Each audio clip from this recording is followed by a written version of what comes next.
तर शेतकरी मित्रांनो नमस्कार. आज आहे आपला 25वा व्हिडिओ आणि आत्ता आपण बघा गव्हाचा गोळा करतोय नाही का.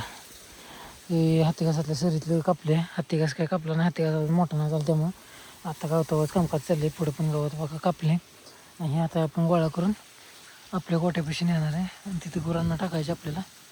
तर आजचा व्हिडिओ आपण बनवण्याचं कारण म्हणजे आज आपण आलो सोयाबीनचं बी बघून, पण सोयाबीनच्या बीचं आहे शॉर्टेज. वातावरण जरा व्हायचं उघडीक झाली म्हणजे पावसाची उघडीक आहे, त्यामुळे सोयाबीन सगळ्यांची पेरायची धावपळ आणि सगळ्यांनी सोयाबीनच्या बीचं सगळीकडे झाले शॉर्टेज. त्यामुळे आपल्याला आता आपल्या सोयीनुसार बी बघून पेरून घ्यायला लागणार आहे. आपण उद्याच्याला बी आणायला जाणार आहे. उद्या आपण कोणतं आणतोय काय नाही ते आपण उद्या सांगू आणि उद्याच आपण पेरणी पण करणार आहे.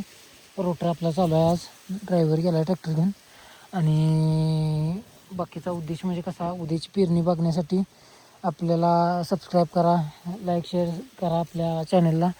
व्हिडिओ आवडल्यास नक्कीच लाईक करा, कारण की कसं आहे प्रोत्साहन मिळते एका लाईकनं.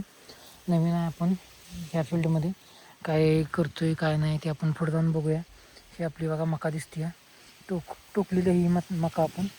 आणि तिकडं आपली शेड आहे ऊसाची. आता आपण व्हिडिओ बनवूयाच लवकर, ती पण आणूया. गावारी पण दिसते बघा पलीकडं. उद्या भांगलणे पेरणी सगळं एकसाथच घेतलं आहे आपण, कारण कसं होतं आहे पाऊस आहे.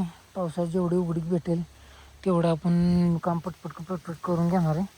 तर चला व्हिडिओमध्ये कनेक्टेड राहा. उद्या बी कोणता आणतो आहे काय आणतो आहे ते बघण्यासाठी चॅनलला आपले सबस्क्राईब करून ठेवा आजच, आणि उद्याचा व्हिडिओ पूर्णपणे बघा. धन्यवाद. आजचा हा व्हिडिओ एवढाच.